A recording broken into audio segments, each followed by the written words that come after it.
Writing an icon of the Theotokos. Excellent. Welcome to session 7. This is a fun one. There's a little bit more creativity and energy in it. The first thing we're going to do is to focus on Jesus's clothes. Last time we tried to smoothen and have Mary's clothes look very three-dimensional and natural. Well, Jesus, on the other hand, is often depicted with energy. So there are rays of light flashing out of him, still making sense as the fabric would flow. But instead of having smooth transitions, we have lines that are just pointed and to the point. So on Jesus's clothing, we're going to use the light flesh color. And what we're going to do is we're going to try and do quick, straight lines of energy bursting out of his golden clothes, showing his brightness, showing his radiance. Kapow! Shazam! Blingo! If you're noticing that it's hard to make smooth, thin lines, that's probably because you're pressing too hard with your brush. Brushes are only meant to be used at their tip, and the tip is quite pointy, so you should be able to control it a lot easier. So don't press down so much, just go light pressure with the tip. Also, this paint can get thick. Because it's water soluble, you can dip your brush into your water and then mix it a little bit with your paint until it thins down. Now don't overwater your paint, otherwise it'll become too transparent and, well, it won't stick well. Instead, just do a little bit of water at a time until it starts running smoothly. And when you make your lines, don't go slowly and carefully. Use that energy. Put your brush down and then flick it in the direction it needs to go. That way your lines will be full of vim and vigor. It will be alive, just like Christ deserves in his clothing. All right, the next thing we're going to do is we're going to do all the trim. The trim on Jesus's clothes, the trim on Mary's clothes.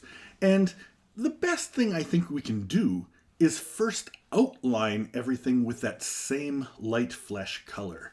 It's as if light is striking at the edge of the garment and reflecting off of those points. This can be pretty much right in your etching.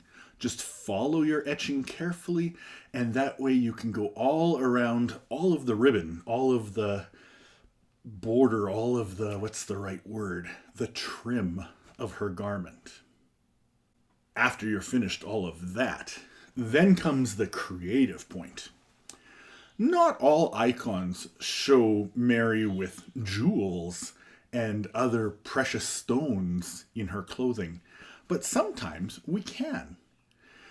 You can use your red, your dark red I would suggest, and your blue in order to make dots that represent little stones that are embedded in the trim of her garment. Now, I highly recommend that you space things out as evenly as you can manage, but have fun with it. Create the most regular but beautiful garment you can do. Too much might be a little bit overwhelming, so keep it simpler as compared to more complex. What I really like to do is to do a series of dots, especially with the lightest color on top of the edge of the clothing where the trim and the clothing meet. So for example, if it's a red garment with the golden trim, I would put the dots on the red garment just to add a little bit more, I don't know how to describe it, make it a little bit fancier. My teacher even said you can make X's or O's, but the more detailed you can do it, the more it'll look good. If you do giant X's and giant O's, it'll look kind of strange. So whatever you choose to do, try and make it as fine and as detailed as you possibly can.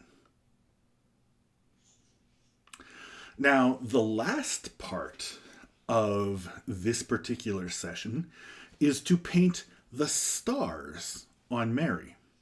Now, Mary is always depicted with 3 stars. However, almost always, at least one of those stars is covered up, either by the edge of the icon or Christ who is on being carried by her. So normally you only get to see the star that's on her forehead. But if you look at some icons, there's a star on her forehead and one on each shoulder. These represent and show her virginity before, during, and after childbirth. We do understand and believe that she gave herself fully to God and only to God, that she did not know anyone before conceiving Jesus, during that, or after, that she is completely there for God and God alone.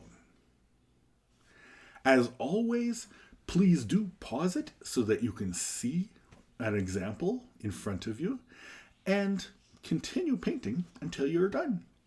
Then we'll see you at the next session. Thanks.